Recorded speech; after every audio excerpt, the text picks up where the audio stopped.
toute personne qui aura commis un acte contre nature sera punie d'un emprisonnement de 5 à 10 ans. Donc,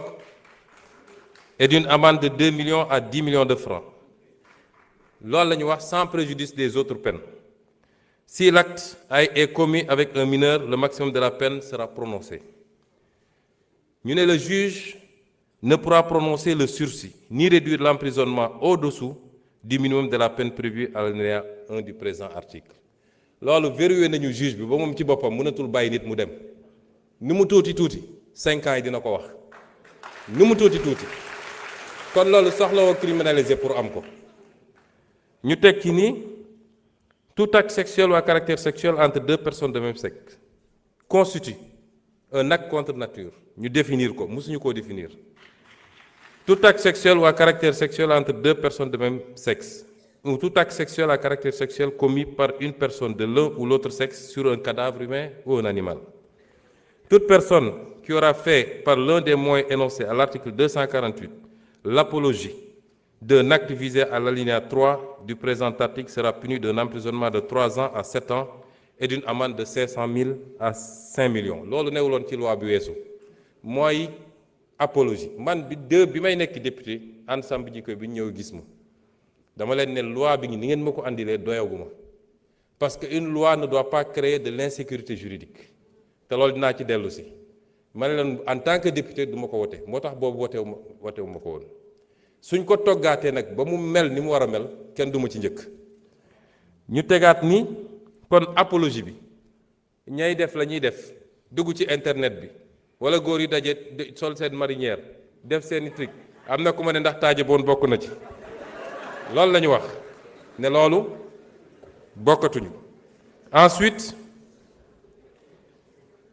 ñu ne constitue l'apologie d'un acte contre nature toute représentation publique par la parole, l'écrit, l'image, le geste, le son ou par tout autre procédé quelconque tendant à promouvoir l'homosexualité, la bisexualité, la transsexualité, la zoophilie, la nécrophilie ou toute autre pratique assimilée. Foofu dañu am na ñu jàpp ne dañoo def dugal ci ay détails homosexualité dafa ëmb lépp bu dee bu jigéen bi la ñuy wax lesbianisme bu dee bu góor ñu ne gay wala xam lan donc su ñu nee homosexualité yóbbu na loolu yépp ñu ne toute personne qui aura financé ou appuyé le financement mosu cee bokk parce que xam nañ ni li gën a aggraver affaire bi mooy xaalis bu bëri bi ci gars yi di distribuer ci la ñuy appatee xale yu bëri ba ñooñu mujj nekk nag ay habitués li ñu wax ci feebar bi beneen affaire la et yeneen loi ñoo ko criminaliser yeneen loi ñoo ko pénaliser kuy transmettre feebar volontairement am na yeneen loi yu ko pénaliser loolu du rek diggante ñi ñuy tuddee borom ñaari tur yi waaye diggante hétérosexuel sax nit mun na dem di transmettre volontairement moo xam góor la moo tax jigéen la moo tax il faut ñu détacher ko ñu ne donc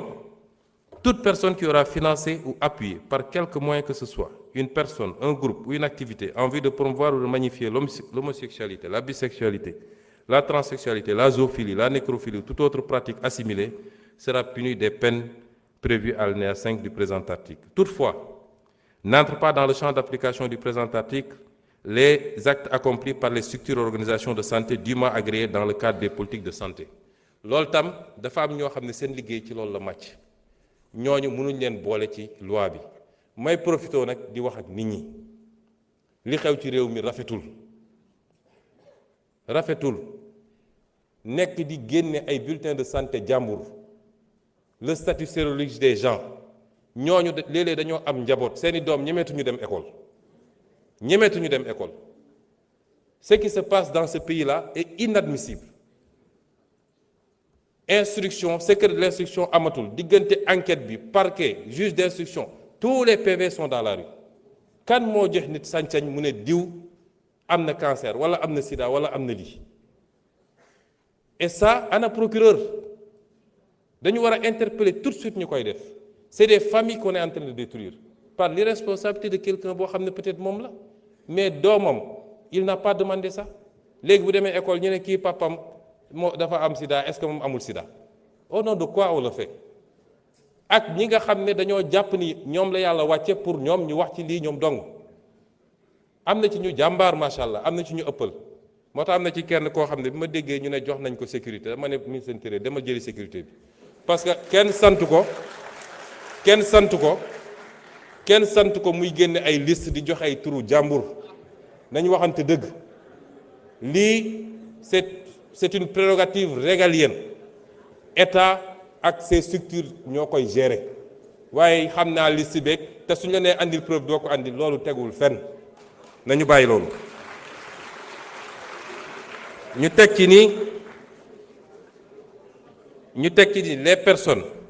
déclarées coupables des infractions prévues par le présent article seront privées des droits énumérés à l'article 34 du présent code pour une période de 10 ans à compter du jour où les peines principales sont devenues définitives. On parle ici de perte de droits civiques. Toute personne, moi je me donne wax léegi, qui aura dénoncé par l'un des moyens énoncés à l'article 248 l'un des actes prévus au présent article sans en apporter la preuve sera puni d'un emprisonnement de 2 à 5 ans et d'une amende de 500 000 à 2 millions. Parce que nous nous permettre aussi du rek dénoncer sans preuve mais jóg nit romb la nga ne gis naa loxo bi daf koo damm nga dem naan damay dem këram boo ko defee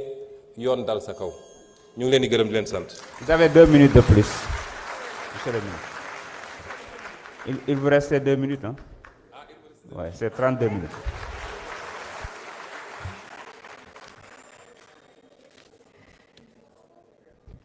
kon lii li ma ci wax léegi rek dafa am loo xam ne nag bu ko ab réew bëggee parce que lii réew mi yépp jàngu bi jullit ñi ba ci bois sacré bi ñépp a ci daje ñépp a ci dëppoo ay at ñu koy wax ay nit ŋànk fi réew mi ne duñ ko def président bi fi jógee dafa mu si taxaw ñu laaj ko ci tubaab bi mu ne c'est un fait de société ci laa ne woon c'est pas un fait de société parce que boo ko delloo ci société bi régleel ko boobu mooy ku nekk jóg ne maa ngi koy faji la société c'est l'État avant tout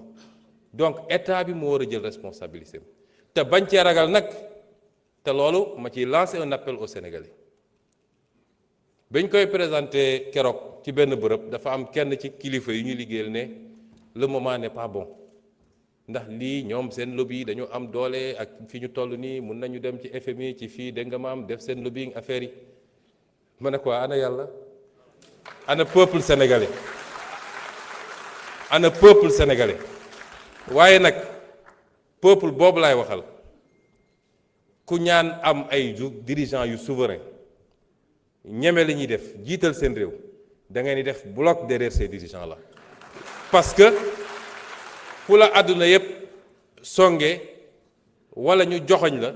sa réew bu takkoo sa gannaaw rek